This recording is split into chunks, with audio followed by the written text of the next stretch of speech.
has had more drama, more storylines than a Broadway play. Eric Metcalf has already taken 191 yards for a score. He has this one at the 25. Metcalf to the outside with room. Metcalf at midfield. Metcalf comes back. He's still on his feet. Metcalf will go for the score. Unbelievable.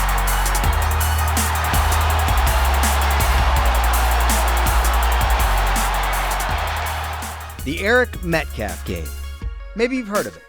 Those who saw it live, myself included, will never forget it. But for those who don't remember the game or Metcalf, you missed out. Think of the former Browns running back as a Darren Sproles of the laser disc generation. A guy who could do it all in the 1990s. And trust me, he could do it all. Keith Jones, fakes the reverse, Metcalf keeps it. Metcalf down the sideline, cuts back to use a blocker at the 5, touchdown! Here's it. And he's got it again. If he stays on his feet, might go all the way. Is it 4? Touchdown! What a day for Eric Metcalf. A career game. Speed still kills you. And Eric Metcalf has speed. 6. Metcalf gonna throw. He's got a man open, Langhorne. How do you do? Metcalf displayed enough talent at the University of Texas to be the 13th overall pick in the 1989 draft, the famed 1989 draft. Sure, a few folks were selected before him, like Troy Aikman, Barry Sanders, Derrick Thomas, and Deion Sanders. Yet you need to look no further than Metcalf's roots. Family roots, not draft roots, to understand the former Scatback's pedigree. And it's going to be Metcalf, and he's got it wide open to the 30. Jay Kyle can't get him. He's gone. There he is. There he is. Metcalf's father, Terry, was the NFL's premier all-purpose back in the mid-1970s, helping Don Coryell's Cardinals to the playoffs in 1974 and 1975. His 2,462 all-purpose yards in 1975 set an NFL record at that time and was done in only 14 games. A decade and a half later, son Eric was making a name for himself in the big leagues. Kosar throwing to Metcalf in the backfield to the 5, to the 4, 3, 2, 1, touchdown Browns! What a set of moves on that guy. He put the wiggle and jiggle on at about the 5. Had a couple of the Bengals grasping for air. That beauty was Metcalf's first career touchdown. The former UT standout put up over 1,700 all-purpose yards as a rookie, while helping the Browns, really helping the Browns, make it all the way to the AFC Championship game. Metcalf at the 10. To the 20. 30. 40.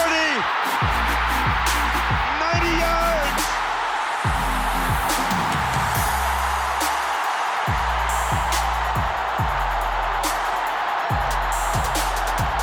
After Bill Belichick took over in Cleveland, it seemed he and his staff could never figure out how to use Metcalf in 91 and 92.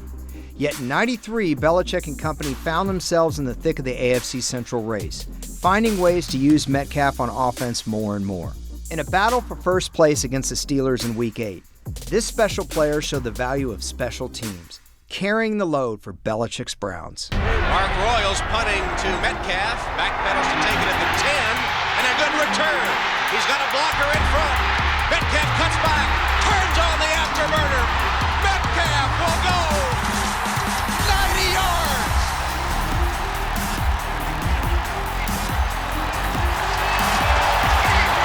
The longest of his career, 90 yards. A team record for the Browns. There was a lot of question as to whether or not Metcalf was even going to play in this game. He was struggling with a knee injury. As you can see him limping down the field here at about a 4.2 pace. Wow. Royals with a punt. Eric Metcalf has already taken 191 yards for the score. He has this one at the 25. Metcalf to the outside with room. Metcalf at midfield. Metcalf cuts back. He's still on his feet. Metcalf will go for the score. Unbelievable.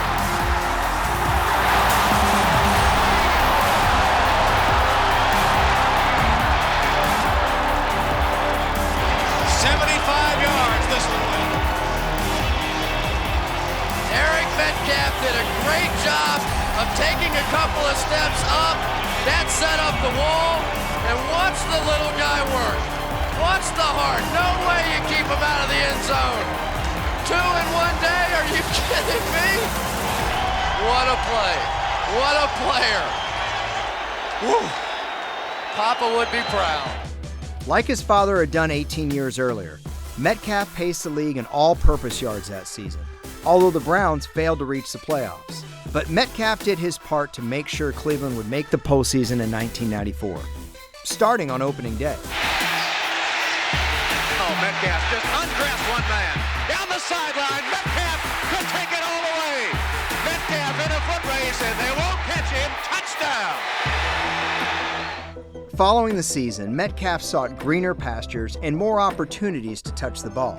After being used heavily the previous year, he had not been as involved on offense as much in 1994. Ironically, while the Browns made headlines signing former Falcons wideout Andre Rison, it would be Metcalf replacing Rison's production in Atlanta. Fires deep. Metcalf touchdown. George airs it out. Metcalf, touchdown Atlanta.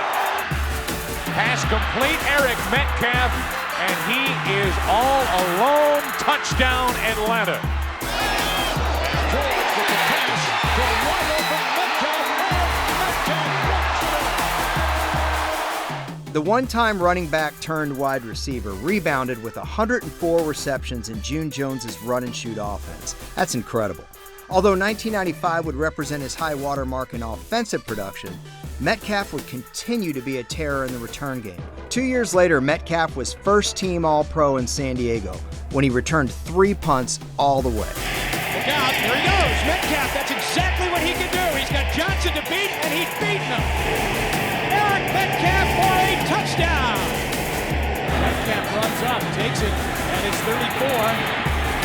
He's got one on the day, and he's going to get another one. Eric Metcalf, his second punt return for a touchdown. That gave Metcalf 10 punt return touchdowns for his career, including the 2 he put on the Steelers on that crazy day at Cleveland Municipal Stadium. He also had 2 kickoff return scores to round out one of the best all-purpose careers a player has ever had. But just to show you how special Metcalf was, perhaps even more than his taking down Pittsburgh in '93, is this little nugget. Only 2 men in NFL history have more than 500 carries, 500 catches, 250 punt returns, and 250 kick returns. Darren Sproles, and you guessed it, Eric Metcalf.